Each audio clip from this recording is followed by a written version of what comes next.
ஆப்பிரிக்காவின் பரந்த புல்வெளியில் ஒரு நாள் ஒரு இளம் ஆண் சிங்கம் தனது குடும்பத்தை விட்டு வெளியேற வேண்டிய தருணம் வருகிறது. அது செய்த எந்த தவறும் அதற்கு காரணம் அல்ல. இயற்கையின் விதியே அப்படித்தான். அன்று வரைக்கும் தாய், சகோதரர்கள் மற்றும் கூட்டத்தோடு பாதுகாப்பாக வாழ்ந்த அந்த சிங்கம் இனி தனியாக ஒரு புதிய வாழ்க்கையை துவங்க வேண்டும். ஆனால் அந்த பயணத்தின் முடிவில் அது ஒரு சாதாரண சிங்கமாக இருக்குமா, அல்லது ஒரு முழு சிங்க கூட்டத்தின் அரசனாக உயருமா? அந்த பயணத்தை தான் இந்த பகுதியில் நாம் பார்க்க போகிறோம். ஒரு ஆண் சிங்கக்குட்டி பிறந்தவுடன் அரசனாகிவிடாது. வாழ்க்கையின் முதல் 2 ஆண்டுகள் முழுவதும் தாய் சிங்கங்களின் பாதுகாப்பிலும் கூட்டத்தின் ஆதரவிலும் வளர்கிறது. வேட்டையாடுவது எப்படி, எதிரிகளை அடையாளம் காண்பது எப்படி, கூட்டத்தின் விதிகளை பின்பற்றுவது எப்படி என்பதையெல்லாம் அது இந்த காலகட்டத்தில்தான் கற்றுக்கொள்கிறது. 2 முதல் 3 வயதுக்குள் வந்ததும் கூட்டத்தின் முதன்மை ஆண் சிங்கம் இளம் ஆண் சிங்கங்களை வெளியேற்ற துவங்குகிறது. காரணம், ஒரே குடும்பத்திற்குள் இனப்பெருக்கம் நடைபெறாமல் இருக்க வேண்டும் என்பதே இயற்கையின் திட்டம். இதனால் பல இளம் சிங்கங்கள் தங்கள் வாழ்நாளின் மிகவும் ஆபத்தான அத்தியாயத்தை எதிர்கொள்கிறார்கள். தனியாக வாழ்வது மிகவும் கடினமான ஒன்று. சில நேரங்களில் 2 அல்லது 3 சகோதரர்கள் இணைந்து ஒரு சிறிய குழுவாக சுற்றி திரிவார்கள். இதனை கோலேஷன் என்றும் அழைக்கிறார்கள். இப்படிப்பட்ட கூட்டணி உருவானால் எதிர்காலத்தில் ஒரு சிங்க கூட்டத்தை கைப்பற்றும் வாய்ப்பும் அதிகரிக்கும். இந்த காலத்தில் அவர்கள் தினமும் வேட்டையாட வேண்டும். பெரிய வேட்டைகளை பிடிப்பது எளிதல்ல. பல நாட்கள் பசியுடன் சுற்ற வேண்டிய நிலையும் ஏற்படும். சில நேரங்களில் ஹைனாக்களுடன் உணவுகளுக்காக போட்டியிட வேண்டும். சில நேரங்களில் அனுபவமிக்க பெரிய ஆண் சிங்கங்களை தவிர்த்து ஓட வேண்டிய சூழலும் வரும். ஆக அதைத் தொடர்ந்து 4 முதல் 5 வயதை அடையும் போது உடல் முழுமையாக வளர்ச்சி பெறுகிறது. கழுத்தை சுற்றி அடர்த்தியான பிடரி முடிகள் வளர்கிறது. தசைகள் வலிமை பெறுகின்றன. இதுவே மற்ற சிங்கங்களுக்கு இவன் இனி ஒரு பெரிய போட்டியாளர் என்ற எச்சரிக்கையாகவும் மாறுகிறது. இப்போது அந்த இளம் ஆண் சிங்கத்தின் இலக்கு ஒன்றே ஒன்றுதான், ஒரு கூட்டத்தை கைப்பற்ற வேண்டும். ஆனால் அது நினைத்தவுடன் நடந்துவிடாது. பல நாட்கள் தூரத்திலிருந்து மற்ற சிங்க கூட்டங்களை கவனிக்கும். எந்த கூட்டத்தில் முதிய ஆண் சிங்கம் இருக்கிறது, எங்கு 2 ஆண் சிங்கங்கள் மட்டுமே பாதுகாப்பில் இருக்கின்றன, எப்போது தாக்கினால் வெற்றி கிடைக்கும் என்று பொறுமையாக கண்காணிக்கும். சரியான நாள் வந்ததும் மோதல் தொடங்குகிறது. இது சில நிமிடங்களில் முடியும் சண்டை அல்ல, பல மணி நேரம் நீடிக்கக்கூடிய கடுமையான போராட்டம். கர்ஜனை, நகங்கள், பற்கள், தூசி, ஒவ்வொரு தாக்குதலும் உயிரை பணயம் வைக்கும் அளவுக்கு ஆபத்தானது. வெற்றி பெற்றால் ஒரு புதிய வாழ்க்கை காத்திருக்கிறது.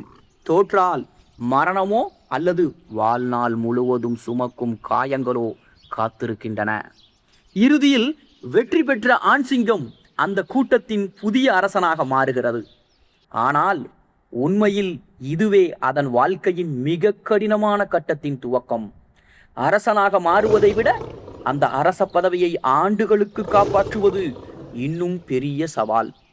ஒரு சிங்க கூட்டத்தின் அரசனாக மாறிய பிறகு அதன் வாழ்க்கை சுகமாக மாறிவிடும் என்று பலர் நினைக்கிறார்கள்.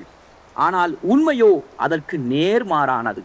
இனிமேல் ஒவ்வொரு நாளும் அந்த சிங்கம் தனது ஆட்சியை நிரூபிக்க வேண்டும். கூட்டத்தின் எல்லையை சுற்றி நடந்து தனது மனத்தை விட்டு செல்ல வேண்டும். கர்ஜனை மூலம் தனது இருப்பை அறிவிக்க வேண்டும். இந்த நிலம் எனக்கு சொந்தம் என்ற எச்சரிக்கையை மற்ற ஆண் சிங்கங்களுக்கு தொடர்ந்து கொடுத்து கொண்டே இருக்க வேண்டும். ஒரு சிங்க கூட்டத்தின் எல்லை சில நேரங்களில் 50 முதல் 250 சதுர கிலோமீட்டர் வரை பறந்திருக்கலாம். அந்த பகுதியில்தான் பெண் சிங்கங்கள் வேட்டையாடுகின்றன, குட்டிகள் வளர்கின்றன. எனவே எல்லையை பாதுகாப்பது அரசனின் மிக முக்கியமான பொறுப்பு. ஒரு இரவில் கூட பல கிலோமீட்டர்கள் நடந்து ஒவ்வொரு மூலையையும் கண்காணிக்க வேண்டியிருக்கும். பெண் சிங்கங்கள் கூட்டத்திற்கு உணவு கொண்டு வருவதிலே முக்கிய பங்கு வகித்தாலும் ஆண் சிங்கம் வெறும் ஓய்வு எடுப்பதில்லை. எருமைகள், ஒட்டகச்சிவிங்கிகள், அல்லது பெரிய இரைகள் போன்ற ஆபத்தான வேட்டைகளில் அதன் வலிமை தேவைப்படும். மேலும் ஹைனாக்கள் அல்லது வேறு சிங்கங்கள் தாக்கினால் கூட்டத்தின் முன் நிற்பதும் அரசன்தான். பல நேரங்களில் அதன் உடலில் இருக்கும் பழைய காயங்களே எத்தனை முறை தனது குடும்பத்திற்காக போராடி இருக்கிறது என்பதை சொல்லும். ஆனால் ஒவ்வொரு அரசனுக்கும் மிகப்பெரிய அச்சுறுத்தல் என்றால் வெளியிலிருந்து வரும் இளம் ஆண் சிங்கங்கள் தான். 2 அல்லது 3 சகோதரர்கள் சேர்ந்து உருவாகும் கூட்டணி ஒரு நாள் திடீரென எல்லைக்குள் நுழையும். அவர்கள் வெறும் சண்டைக்காக வருவதில்லை, முழு சிங்க கூட்டத்தையும் கைப்பற்றும் நோக்கத்துடன் தான் வருகிறார்கள். அப்போது நடக்கும் மோதல்கள் ஆப்பிரிக்க புல்வெளியின் மிக கடுமையான சண்டைகளில் ஒன்று. ஒரு அரசன் சராசரியாக 2 முதல் 4 ஆண்டுகள் மட்டுமே தனது ஆட்சியை தக்க வைத்துக் கொள்ள முடியும். சில அதிர்ஷ்டசாலிகள் 5 ஆண்டுகள் அல்லது அதற்கு மேலாக ஆட்சி செய்தாலும் வயது அதிகரிக்க துவங்கியவுடன் உடல் வலிமை மெதுவாக குறைகிறது. ஒரு காலத்தில் மின்னல் வேகத்தில் தாக்கிய சிங்கங்கள் இப்போது சண்டைக்கு பிறகு நீண்ட நேரம் ஓய்வெடுக்க வேண்டிய நிலைக்கும் வந்து விடுகிறார்கள். இறுதியில் தவிர்க்க முடியாத அந்த நாளும் வந்து சேரும்.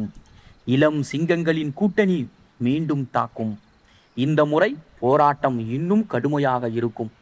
அனுபவமும் துணிவும் இருந்தாலும் வயதின் தாக்கத்தை வெல்வது மிகவும் கடினம். பலமுறை காயப்பட்டிருப்பதால் முதிய அரசன் தனது ஆட்சியை இழந்து பின்வாங்க வேண்டிய சூழலும் உருவாகிறது. ஆக ஆட்சியை இழந்த பிறகு அதன் வாழ்க்கை முற்றிலும் மாறிவிடும். இனி கூட்டமில்லை, பாதுகாப்பில்லை, தனியாகவே உணவை தேட வேண்டும். சிறிய இரைகளை வேட்டையாடி உயிர் பிழைக்க வேண்டும். சில முதிய சிங்கங்கள் இது போன்ற வாழ்க்கையை பல மாதங்கள் தொடர்கின்றன.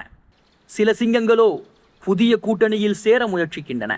ஆனால் பெரும்பாலானவற்றிற்கு அது மிகவும் கடினமான பாதையாகவே இருக்கும். ஆக இயற்கையில் ஒரு ஆண் சிங்கத்தின் வாழ்க்கை அரசனாக முடிவதில்லை, போராளியாகவே முடிகிறது. பிறந்த நாள் முதல் இறக்கும் நாள் வரை அது தொடர்ந்து சோதனைகளை சந்திக்கிறது. அரச பதவி என்பது வெறும் சில ஆண்டுகள் மட்டுமே. ஆனால் அந்த பதவியை அடைவதற்காக அது செலுத்தும் விலை அதன் முழு வாழ்க்கை. அதனால்தான் ஆப்பிரிக்க புல்வெளியில் வாழும் ஒவ்வொரு முதிய ஆண் சிங்கமும் எண்ணற்ற போர்களின் உயிருடன் நிற்கும் சாட்சியாக இருக்கிறார்கள். ஒரு ஆண் சிங்கம் அரசனாக மாறுவது வலிமையால் மட்டும் நடப்பதில்லை. சரியான நேரத்தில் சரியான முடிவு எடுப்பது, கூட்டணியை உருவாக்குவது, பொறுமையாக காத்திருப்பது, தன் குடும்பத்தை பாதுகாப்பது, மீண்டும் மீண்டும் போராட தயாராக இருப்பது, இவை அனைத்தும் சேர்ந்துதான் ஒரு உண்மையான காட்டு அரசனை உருவாக்குகின்றன. அதனால்தான் சிங்கத்தை காட்டின் அரசன், காட்டின் ராஜா என்று மக்கள் அழைக்கிறார்கள்.